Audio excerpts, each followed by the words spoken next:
Hi everyone, and welcome to episode 6 of Bite Size Rallying. And this time I'm going to look at this car, the Group A Subaru Imprezza 555. So, picture the scene.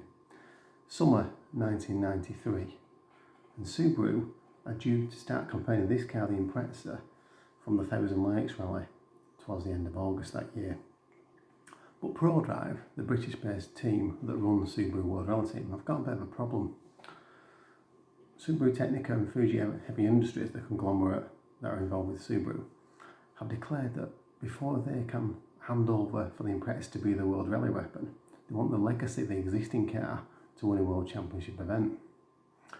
And to be fair, Japan has probably got a point. Subaru have been rallying the legacy since it was April 1990, and this car had been the frame to win numerous World Rally events across the globe. It was leading in various events, but somehow, combination of bad luck and quite a few driver errors, they can't manage to win the event. So, and Japan went public with this declaration. They expect the legacy to win a rally before they hand it over. How much actually meant it, considering the amount of yen they'd actually spent making this thing go, was probably a different matter, but they certainly put the screws on. And that probably didn't help in the Acropolis Rally in 1993 when both lead drivers Ari Vatanen and Colin McRae both managed to crash their legacies. So, ProDrive set apart from Banbury in Oxfordshire to New Zealand in July under pressure. They'd been told the legacy needed to win, quite simple. And when Ari Vatanen retired whilst leading, it made the job pretty difficult. However, Colin McRae, the young Scot, drove an absolute blinder, had a scintillating battle with Francois Delacour and the Escort Cosworth, but ultimately Colin came good, beat Delacour, took the victory. Subaru won the World Championship Rally after many years of trying and many bad luck scenarios, and Colin had won his first of many World Championship events. So it was a fantastic achievement for Subaru and Colin. So that paved the way for this car, the Imprezza, to start in the Thousand Lakes Rally. And two cars landed in Jyväskylä in Finland towards the end of August. This car, L555 BAT, driven by Ari Vatanen, and an identical car for Mark Wallin. ProDrive enlisted the debut of the car to two very successful and proven Finns on this specialist event.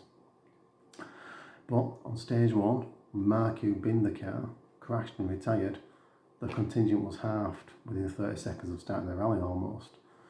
But Ari Vatanen didn't let the side down, and whilst Juha Kankkunen was leading the event for the first couple of days, Ari put the pressure on, and Kankkunen couldn't shake the new Imprezza off, leading him to state publicly that he felt that he wasn't sure whether he would hold this new car off with its fantastic balance and the weight distribution that it had. The car had been honed with all the mechanicals from the legacy. It looked like the package was coming good, and sure enough, Ari reined Juha in, and the penultimate day he took the lead of the Thousand Lakes Rally. It was looking like the Imprezza was going to win on its debut rally. However, in a rather bizarre, slightly cruel twist of fate, in Finland in late August, it goes dark pretty early. So as a consequence, the Imprezzas were running a twin auxiliary light pod. And what that served to do was it actually affected the air intake and the bonnet scoop. The air diameters into the bonnet scoop were obstructed, and bizarrely, ended up transferring some coolant spray onto the windscreen. Ari panicked, he didn't know where the windscreen wiper demister was, bizarrely. Brand new car, not very much experience. He lost 15 seconds and he was lying second. Undeterred, he still had a go and he put it in a ditch. So in the end, Vatanen and the Imprezza finished second, which was still a good debut, but it promised much more. Next time out in Britain, Colin McRae led the RAC Rally, something they'd made a habit of. He led it in 91 in the Legacy and 92 in the Legacy. But sure enough, I think it was in Kershaw Forest, Colin hit a log, hauled the radiator, and soon, not very long after, retired. And when BBC's Tony Mason walked up to Colin after he just retired, he said, "Oh well, there's always next year."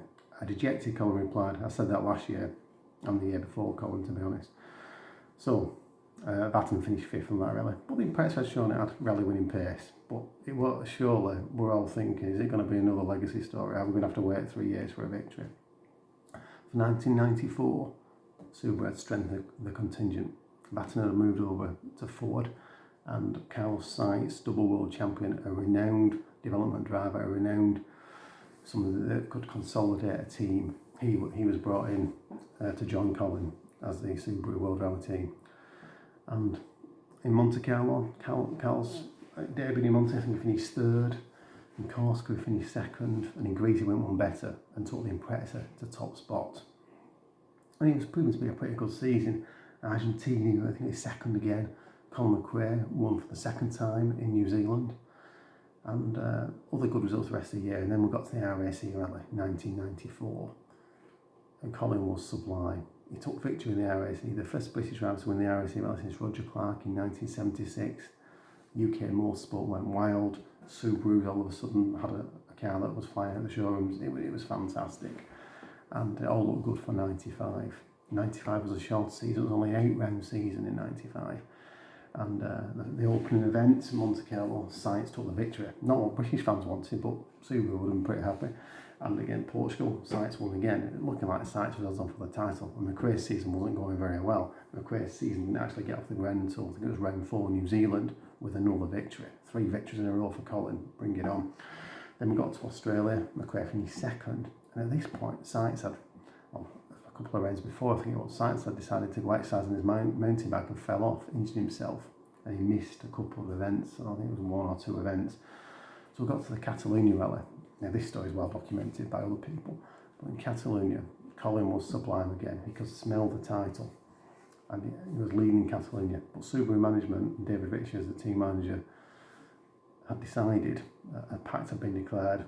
They felt between Colin, Carlos and David Richards that Colin would finish second and Carlos would win. And they were backed up by Pierre Liati in third in another Subaru, I think.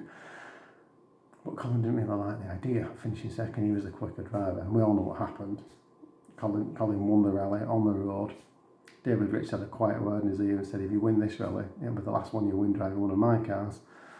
The car manager of Colin's dad, Jimmy, told him pretty much the same. He needs to toe the line. And there was that famous shot of Colin kicking the bin in the service park.